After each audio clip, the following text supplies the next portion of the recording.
servidores técnicos. Eu queria começar me apresentando, sou o professor Márcio Basílio. Entrei no Cefet em 1979 como aluno do curso técnico de Química. Me formei em 81 e imediatamente fui para a Universidade Federal, onde me formei em Geologia e voltei no ano seguinte como professor do Cefet, em 1989, como professor de Mineralogia, a matéria da qual eu descobri e me descobri aqui no próprio Cefet e da qual sou professor há 22 anos. Nesses 22 anos de sala de aula e mais 3 anos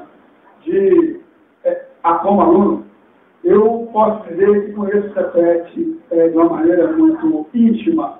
Eu conheço o Cefet com o olhar do aluno, eu conheço o Cefet com o olhar do professor que sou, e eu conheço o Cefet com o olhar de trás da máquina, porque nos últimos anos, desses 22 anos, eu passei também pelos vários níveis administrativos do Cefet.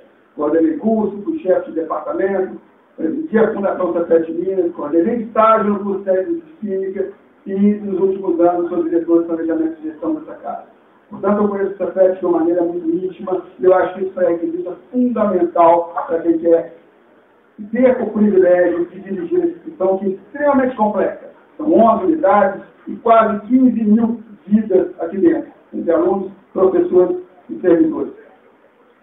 A minha candidatura parte de um apoio que tive de um grupo muito grande de pessoas, professores, técnicos administrativos e os meus alunos que me conhecem mais intimamente. São várias pessoas, entre funcionários novos e funcionários antigos. Nesses últimos anos, eu vi o Cefet mudar de padrão. Quando eu saí para o meu doutorado e voltei, eu encontrei aqui uma outra casa. E essa casa é que eu tenho orgulho de pertencer. E é a partir desse patamar que o Cefet está hoje que nós queremos mirar a nossa gestão. É óbvio que, ao se crescer muito rapidamente, é fundamental que alguns pontos precisem ser agora olhados com mais atenção, que a consolidação desse crescimento é parte fundamental do nosso trabalho daqui para frente.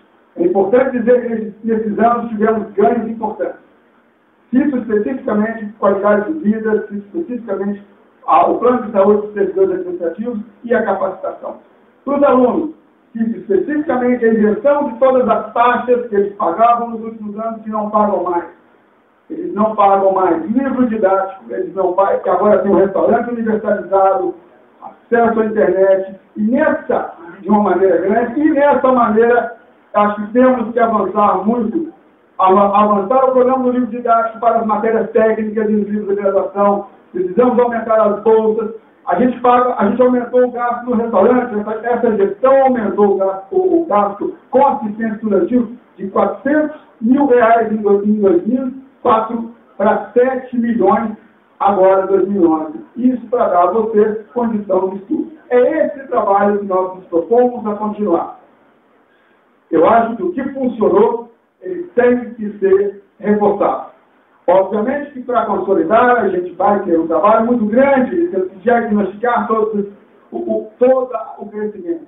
É fundamental que a gente, aqui no Campus 1, consolide os cursos de graduação, especificamente em engenharia ambiental, engenharia de materiais e química tecnológica. São cursos novos e precisam ser consolidados, assim como os outras unidades, assim como as unidades precisam ser consolidadas.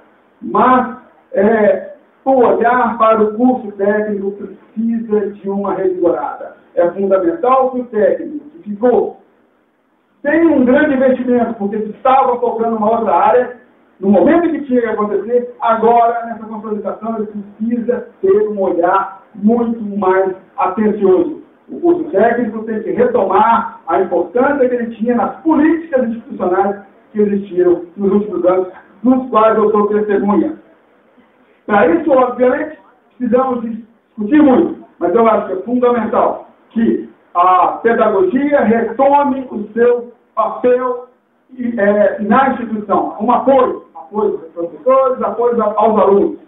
Por isso, meu vice é um pedagogo e ele será a cabeça dessa política. É fundamental que essa política volte. A integração escola-empresa sempre funcionou, trabalhei com isso há muitos anos. O professor Rubens, aqui do lado, não vai negar. Trabalhamos intensamente para que essa política de o CETEC da escola da empresa acontecer. E isso precisa ser retornado. Entendemos que a verticalização ela foi um grande avanço na nossa estrutura.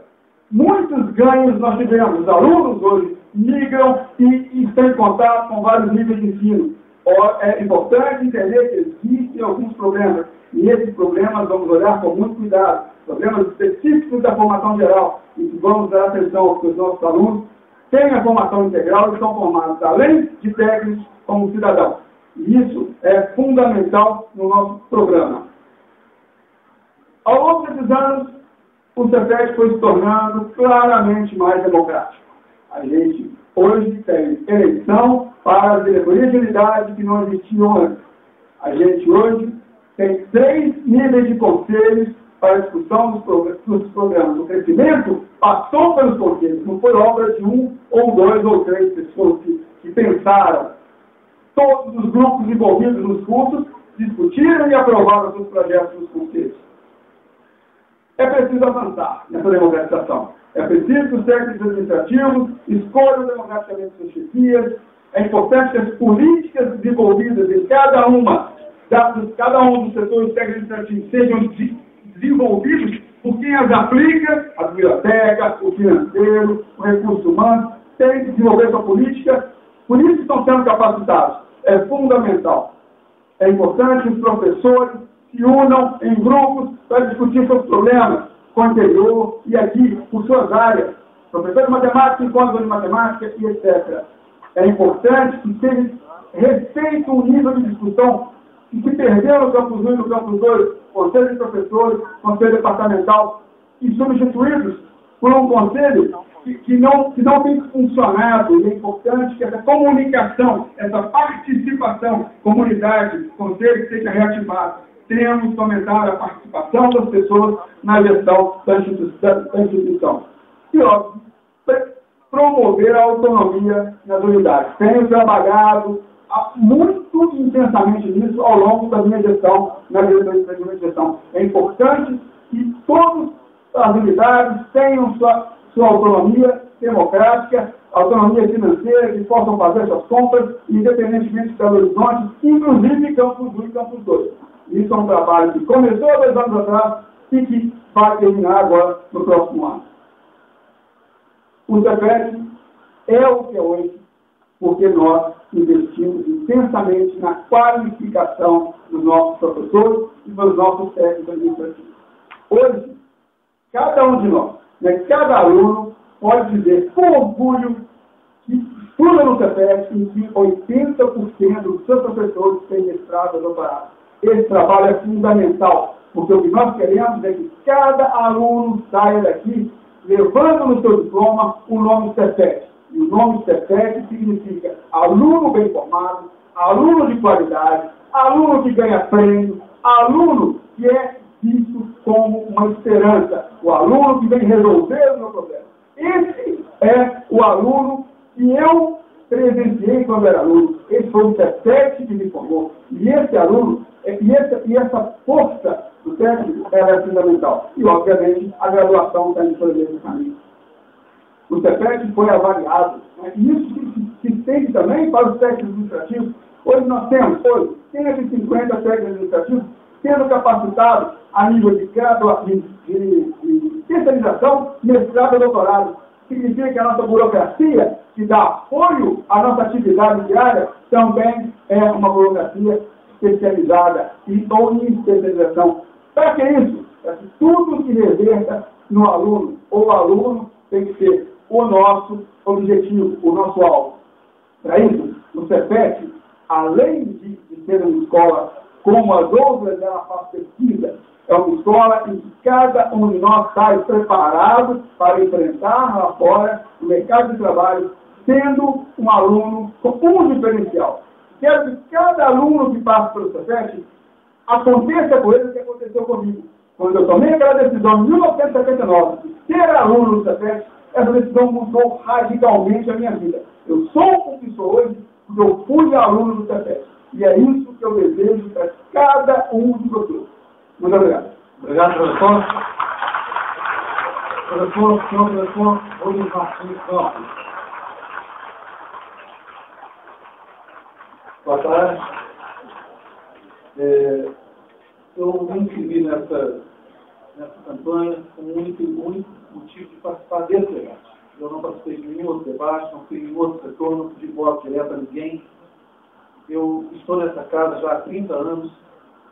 Como aluno, eu entrei aqui desde 1977 como aluno. 78, entrei como aluno. E, assim, de certa forma, nós ajudamos. Minha geração ajudou a construir o que vocês têm hoje. Nós construímos como alunos. Na nossa época ainda era um resquício de ditadura. Eu vejo que vários colegas meus participaram desse processo, como o Luiz Paulo Sentado, e outros também, Vera.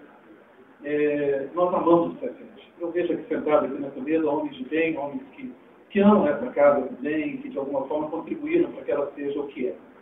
Certo? Mas, de qualquer forma, nós, na minha opinião, na minha visão, nós estamos cometendo alguns equívocos, e eles são sérios, certo? E eles nos impedem de chegar onde nós verdadeiramente devemos estar chegando, e já ter chegado. Né? E dos equívocos maiores que nós temos cometido é a questão do democratismo, com aparência de democracia. Desde a nossa primeira eleição para diretor, quando nós saímos do processo de ditadura, nós já fizemos isso.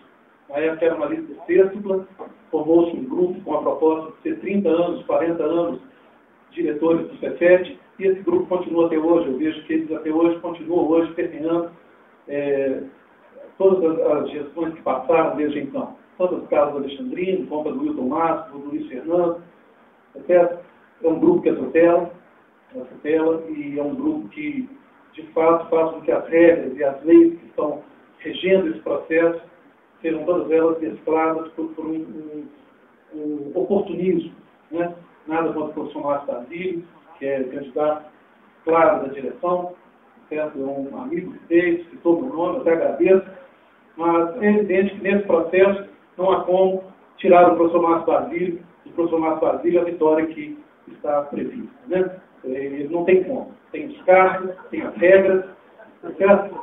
Nós temos uma regra, por exemplo, que diz que o candidato será eleito com 2/3 dos votos dos servidores, dividido pelo número total de eleitores servidores, mais 1/3 dos alunos, até dividido pelo número total de alunos. Isso só é cabível se a lista fosse sexta. Né? Nós sempre tínhamos 7 candidatos no início, o candidato pode ser eleito com menos de 15% dos votos. Ele não representa nada. Então, claro, quando ser eleito assim, certo? Era a lista tríplice. Ele não representava, de fato, a maioria, mas na época era a lista tríplice. O senhor Renato e ele praticamente empataram com 20 e poucos, 26% dos votos. Nós teríamos que ter nessa eleição um segundo turno. É evidente, porque hoje as regras são outras. Hoje, quem for tiver o maior número de votos será indicado. Então, teríamos que ter um segundo turno para dar realmente uma oportunidade para que a oposição se agregasse e pudesse conseguir derrubar quem está no poder. Derrubar quem está no poder não é fácil.